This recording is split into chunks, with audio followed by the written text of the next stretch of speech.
তো দেখো বন্ধুরা, এখন যাচ্ছি আমি দোকানে কিছু কেনাকাটা করতে, মানে বিশেষ কিছু দরকারি জিনিস কেনাকাটা করতে চলে এলাম।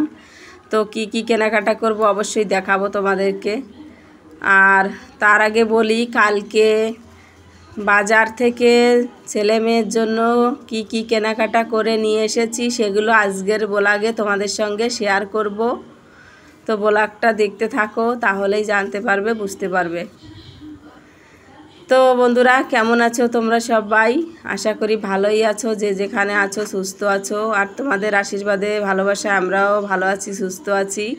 তো চলে এলাম নতুন দিনে নতুন ছোট্ট একটি ব্লগ নিয়ে। আশা করি ব্লগটি ভালোই লাগবে। তো স্কিপ না করে শুরু থেকে শেষ পর্যন্ত দেখতে থাকো, সঙ্গে থাকো। আর এদিকে দেখো, একটা কাকু শাপলা তুলে নিয়ে এসেছে মাঠের থেকে। কত সুন্দর তাজা তাজা শাপলা, সবুজ সবুজ তাজা তাজা শাপলা, দেখেই কাঁচা কাঁচা খেতে ইচ্ছে করছে। তো এগুলো বিক্রি হবে, নিয়ে যাবে সেই দূরের বাজারে, যেখানে গেলে একটু বেশি দাম পাওয়া যায়, যেমন বারাসাত, ব্যারাকপুর, কলকাতা, এরকম শহরের দিকে চলে যাবে এই শাপলাগুলো। আর একটা জিনিস ভাবতে পারছো, জল কতটা দূরে চলে গেছিল, আর সেই জল একদিনের বৃষ্টিতে আবার বাড়ির কাছাকাছি চলে এসেছে। ওই যে দেখো, বাড়ির পাশেই ওই যে নৌকাগুলো বেঁধে বেঁধে রেখেছে, বাড়ির পাশে জল চলে এসেছে আবার একদিনের বৃষ্টিতে। সারা রাত বৃষ্টি হয়েছে। আর দেখো মাঠে কত শাপলা দেখা যাচ্ছে, সাদা সাদা। কাছে গিয়ে দেখলে বেশ ভালোই লাগে। তো আমি অনেক দূর থেকে মানে জুম করে দেখাচ্ছি, তো সেজন্য ভালো বোঝা যাচ্ছে না। তো চলো বাড়ির দিকে। আমি উলোনের পরে কি বলে, আরে হাঁড়িতে চাল ধুয়ে দিয়ে এসেছি, উলোনে ভাত বসিয়ে দিয়ে তারপরে দোকানে গেছিলাম। তো দেখো এখানে নিয়ে এসেছি বিশেষ দরকারি জিনিস, বললাম না, 2 পাতা টিপ নিয়ে এসেছি। আর ছেলের জন্য একটু খাবার আছে, আর 2টো ডিম। তো এখন ডিম রান্না করব কচুর গাটি কচু। তো দেখো এই যে চাল টাল ধুয়ে রেখে চলে গেছিলাম দোকানে, এসে উলনটা ধরিয়ে নিয়েছি। তো গাটি কচু নিয়ে এসেছিলাম কালকে বাজার থেকে, কিছু সবজি টবজি নিয়ে এসেছিলাম, গাটি কচু, উস্তে, এগুলো। তো মাছ নেই, সেজন্য আলু দিয়ে আর গাটি কচু দিয়ে সেদ্ধ করতে দিয়েছি। আর ভাবছিলাম মাছ নেই যেহেতু, তাহলে ডিম দিয়েই রান্না করব, ডিম ভেঙে দিয়ে। আর এদিকে দেখো প্রচণ্ড রোদ বেরিয়েছে, রোদ তাপে রান্নাঘরে বসা যাচ্ছে না। আর রান্না হবে দেখো শাকের ঘন্ট করব।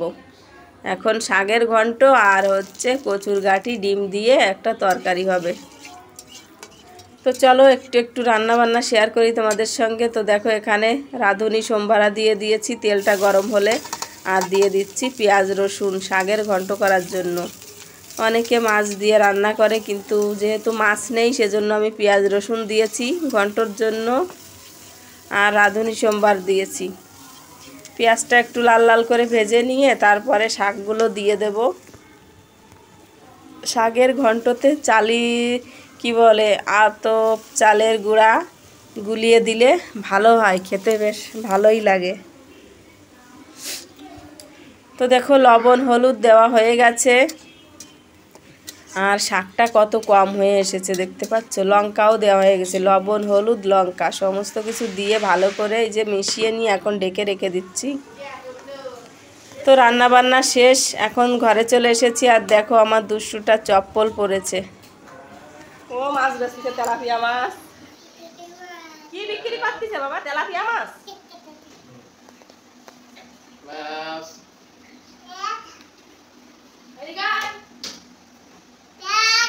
মাছ, তেলাপিয়া মাছ। কি বলে মাছ? কি মাছ? তুমি চটি? তুমি কি বলিছো? আমার ছেলে পটপট করে কথা বলে এখন। মাছ চালা যাচ্ছে বাড়ির পাশ দিয়ে, বলছে মাছ মাছ, তেলাপিয়া মাছ। আর ওদিকে বলছে আমি চটি, মানে ও চপ্পল পরেছে তাই দেখাচ্ছে।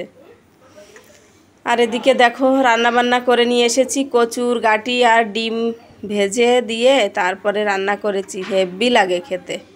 আর শাকের ঘন্ট, এদিকে ছেলেরও ভাত বেড়ে নিয়েছি, আর ওই যে দেখো বাবাকে আর আমার মেয়েকে ভাত বেড়ে দিয়েছি, ওরা খাচ্ছে। এখন বাজে সকাল 10টা বেজে গেছে। ওদিকে বাবাকে আবার থেরাপি করাতে আসবে, ওই যে দেখো চলে এসেছে। সেজন্যই বাবাকে বলছিলাম তুমি তাড়াতাড়ি করে ভাতটা খেয়ে নাও, না হলে এসে আবার ফিরে যাবে।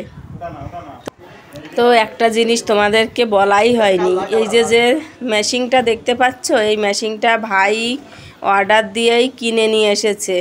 বলছে রোজ রোজ 200 টাকা দেওয়ার থেকে একেবারে মেশিনই কিনে নিয়ে আসলেই কেমন হয়। সেজন্য মেশিনটা কিনে নিয়েই চলে এসেছে বাড়িতেই। আমাকে বলছে তুই শিখে নিবি ভালো করে, নিয়ে তুই রোজ মানে প্রতিদিন বাবাকে এই থেরাপিটা করিয়ে দিবি। তো আমিও দেখছিলাম কিভাবে লাগানো হচ্ছে, কিভাবে লাগাচ্ছে। বলছে আমাকে শিখিয়ে দেবে, আমাকেই ওটা লাগাতে হবে প্রতিদিন বাবাকে মাকে। তো দেখো এদিকে প্রচণ্ড প্রচণ্ড বৃষ্টি নেমে গেছে, দেখতে পাচ্ছ খুব খুব বৃষ্টি হচ্ছে। আর ওদিকে ছেলেকেও স্নান টিনান করিয়ে খাবার দাবার খাইয়ে ঘুম পাড়িয়ে দিয়েছি। তো ভাবলাম চলো এখন একটু তোমাদের সঙ্গে শেয়ার করি কালকে কি জিনিসপত্র কেনাকাটা করলাম। তো পুরোটা তো কেনাকাটা করা হয়নি, এখনও অনেক জিনিস কিনতে বাকি রয়েছে। তো বোন আসবে রবিবার ষষ্ঠীর দিন, তো সেদিন আবার বাজারে যেতে হবে।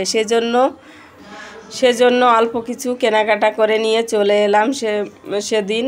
আর ওদিকে মায়েরও শরীরটা ভালো ছিল না, বারবার বলছিল বাড়ি চলো বাড়ি চলো।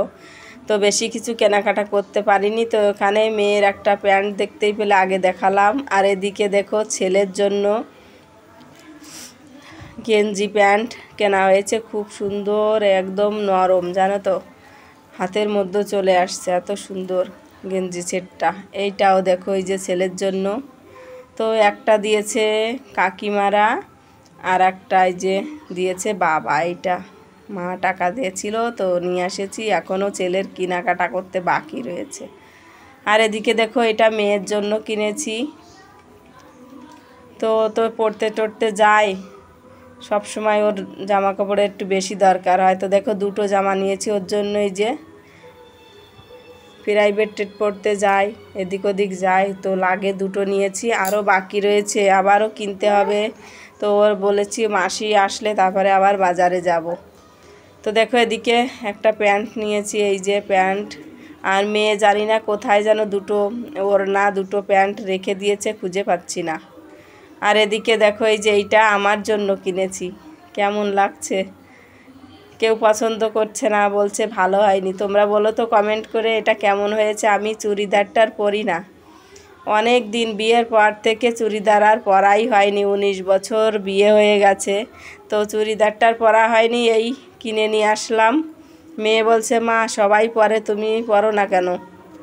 সেজন্যই কিনে নিয়ে এসেছি।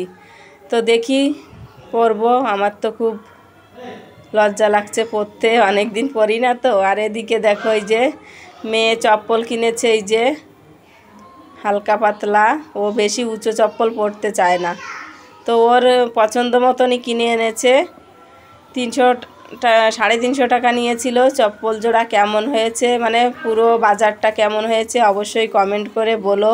আর ব্লগটি যদি ভালো লেগে থাকে অবশ্যই লাইক করে দিও। তো চলো ব্লগটি আর বড় করছি না, এ পর্যন্তই। এগুলো কেনাকাটা হয়েছে সেটা তোমাদের সঙ্গে শেয়ার করলাম। তো চলো আজকের মতো টাটা।